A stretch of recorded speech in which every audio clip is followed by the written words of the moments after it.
안녕하세요. 예수비전 성결교회 안희한 목사입니다. 나라가 위기죠. 특별히 이 나라가 공산을 향해서 전력 질주를 하고 있는 것으로 보이고 있습니다. 사실 공산주의와 기독교는 절대로 양립할 수가 없습니다. 공산주의 뿌리는 유물론이죠. 유물론은 물질에서 정신이 나온다라는 개념입니다. 사실 사람도 물질로 보는 거예요. 그래서 공산주의자들은 사람 목숨을 소중하게 여기지 않습니다. 목적을 위해서라면 수단 방법을 가리지 않는 거예요. 이런 스탈린이 얼마나 많이 죽였어요? 마오쩌둥이 얼마나 많이 죽였어요? 김일성이 얼마나 많이 죽였어요? 왜 그렇게 수많은 사람들을 학살할 수 있느냐? 물질로 보기 때문에 가능한 겁니다. 자, 이 물질에서 정신이 나온다라는 기본 개념을 가지고 있기 때문에 천국 인정 안 하죠. 지옥 인정 안 하죠. 하나님 인정 안 하죠. 영 인정 안 하죠. 천사, 마귀 인정 안 하죠. 구원 인정 안 하죠. 근데 이렇게 기독교의 근본적인 것들을 부정하는 유물론을 뿌리로 한 공산주의와 기독교가 함께한다. 있을 수가 없는 거예요.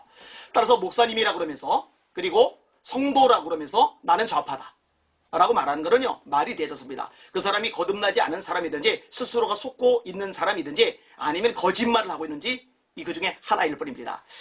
제가 알고 있는 목사님이 계세요. 홍모모 목사님이신데 이분이 강제에서 목회하셨어요. 완전한 좌파였습니다. 골수 좌파. 그런데 이분이 기도를 하다가 성령의 불을 받았는데 성령의 불을 받고 나서 비로소 공산주의가 왜 심각한지, 이 좌파가 왜 기독교와 양립이 안 되는지 보이기 시작하더랍니다. 저에게 부목사님 중에 최성도 목사님이세요. 역시 좌파였어요. 근데 성령의 불을 받고 나서 이제는 완전히 그런 것에서 벗어났어요. 성령의 불을 받고 나서 유물론의 뿌리를 둔 공산주의를 지지할 수 있다? 그거는 불가능한 겁니다. 자, 그리고 또 한 가지 중요한 부분이 있는데 이 종교 분리에 대해서 너무 목사님들이 오해를 많이 하고 있어요. 종교 분리는 뭐냐? 목사님들이 정치에 대해서 말하지 않는 게 종교 분리가 아니고요. 정치 권력이 교회를 권력 가지고 찍어 누리지 못하도록, 간섭하지 못하도록, 예배를 함부로 손대지 못하도록 막는 장치가 종교 분리입니다. 목사님들도 국민의 한 사람이고 성도들도 국민의 한 사람이기 때문에 나라가 잘못되면 나라를 향해서, 지도자를 향해서 올바른 목소리를 낼 수 있어야 됩니다. 자, 구약의 선지자들을 기억할 겁니다. 이사야 선지자가 정치 얘기 안 합니까? 합니까? 예레미야가 합니까? 안 합니까? 하박국은요? 아모스는요? 오바다는요? 엘리야가 왜 도망을 갑니까? 아하방을 향해서 심판을 선언했기 때문에 아닙니까? 엘리사도 마찬가지고요. 마찬가지로 목사님들이 평안할 때는 복음을 전하는 일, 교회를 세우는 일, 선교하는 일, 말씀으로 양육하는 일, 기도하는 일, 이런 것만 전념해야 되겠지만 나라 전체가 하나님의 말씀에서 벗어나 죄로 기울어져거나 잘못된 사상과 이념으로 허물어져 갈 때는 목소리를 내는 것이 사명인 겁니다. 그러니까 목소리를 내주시기를 부탁을 드립니다. 솔직히 말해서요, 규모가 있어요. 그럼 가진 게 많아요. 가진 게 많으면 정치 권력이 눈밖에 났을 때 손치를 많이 씁니다. 정말로 피해 어마어마하게 받을 수 있어요. 그러니까 눈치를 볼 수밖에 없겠죠. 근데 기억하실 게 뭐냐면은 나라 전체가 진짜로 공산화되고 나면은요, 그때는 지금 불이익당하고 욕을 먹고 비난당하고 손해를 보는 것하고는 비교가 되지 않을 만큼 끔찍한 상황이 초래된다는 겁니다. 그때는 죽어요, 진짜. 아무것도 남지 않고 다 빼앗기고 진짜 자유고 뭐고 완전히 사라지게 됩니다. 그렇게 될 바에는 차라리 지금 불이익을 당하고 욕을 먹고 정치 권력에 의해서 손해를 보는 게 나아요.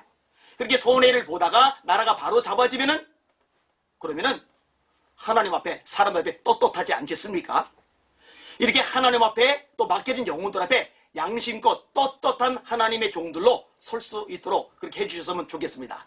그리고 또 하나, 한 가지만 더 말씀드리면은 사실 교회가 하나님 앞에 바로 서면 하나님의 나라도 지켜주세요. 한국 교회 안에 들어와 있는 잘못된 요소들도 뽑아내야 됩니다. 제가 볼 때 대표적으로 WCC와 NCCK는 반드시 퇴출시켜야 될 대상입니다. WCC, NCCK에 대해서 제가 꽤 얘기를 많이 했는데 이게 기본적으로 공산주의를 지지합니다. 제가 자료 다 가지고 있어요. 그 다음에 차별금지법 지지합니다. NCCK도 공식 지지 성명을 내죠.